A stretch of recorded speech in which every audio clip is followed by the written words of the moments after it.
কেঁচো ফুটতে গিয়ে সব বের করে আনা যাক। এটা ছিল 2002 বিশ্বকাপের গ্রুপ পর্বে তুরস্কের বিপক্ষে ম্যাচ। ব্রাজিল তখন 2-1 গোলে এগিয়ে। ম্যাচের শেষ দিকে কর্নার নিতে যাচ্ছিলেন রিভালদো। ঠিক তখনই তুরস্কের হাকান উনসাল বলটা তার দিকে ছুড়ে মারেন। বল গিয়ে লাগে রিভালদোর পায়ে, কিন্তু পরের দৃশ্য যেন সিনেমার চিত্রনাট্য। পায়ে লাগা বলকে মুখে আঘাতের মতো দেখিয়ে মুখ চেপে ধরে মাটিতে লুটিয়ে পড়লেন তিনি। শুরু করলেন নাটকীয় গড়াগড়ি। রেফারি বিভ্রান্ত হয়ে তুর্কি খেলোয়াড়কে দেখালেন লাল কার্ড। পরে ভিডিও প্রমাণে ধরা পড়ে পুরো ঘটনাটি ছিল অভিনয়। ফিফা রিভালদোকে জরিমানাও করেছিল। তাহলে বিতর্ক কি এখানেই শেষ? একদম না।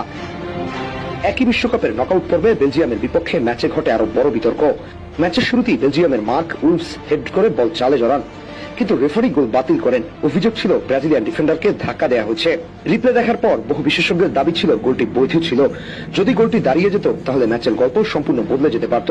কিন্তু ব্রাজিলের নামে এই বিশ্বকাপে রেফারি কেলেঙ্কারির অভিযোগও ছিল। আরো পেছনে গেলে ব্রাজিলকে ঘিরে নানা অভিযোগ পাওয়া যায়। সুতরাং যারা ভাবে ব্রাজিল দুধে ধোয়া তুলসী পাতা, তাদের ধারণা পুরোপুরি ভুল।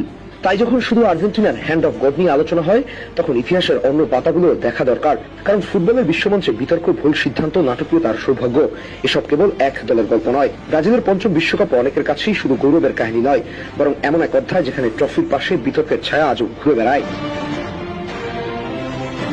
সব মিলিয়ে প্রশ্নটা থেকেই যায়, ব্রাজিলের 2002 বিশ্বকাপ জয় কি শুধু মাঠের পারফরমেন্সের গল্প, নাকি সেখানে বিতর্ক গুরুত্বপূর্ণ ভূমিকা রেখেছিল? রিভালদোর অভিনয়ে প্রতিপক্ষ লাল কার্ড দেখেছে, বেলজিয়ামের বৈধ বলে দাবি করা গোল বাতিল হয়েছে, আর এইসব ঘটনার সুবিধাভোগী ছিল ব্রাজিলই। অবশ্য 2010 সালের দক্ষিণ আফ্রিকা বিশ্বকাপ গ্রুপ পর্বে আইভরি কোস্টের বিপক্ষে ম্যাচের তখন 50 মিনিট চলছে।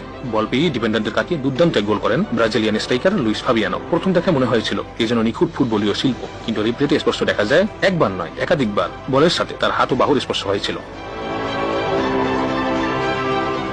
আইভরি কোস্টের খেলোয়াড়রা ঘিরে ধরেন রেফারিকে, কিন্তু সিদ্ধান্ত বদলায়নি, গোল বহাল থাকে। ঘটনার সবচেয়ে বিস্ময়কর অংশ হচ্ছে গোলের পর ফরাসি রেফারি স্টেফান ল্যানো হাসতে হাসতে কথা বলেন ফাবিয়ানোর সাথে। ম্যাচ শেষে ফাবিয়ানো নিজেই স্বীকার করেন বল তার হাত ও কাঁধে লেগেছিল, এমনকি রসিকতা করে বলেন এটা ছিল আমার পবিত্র হাত।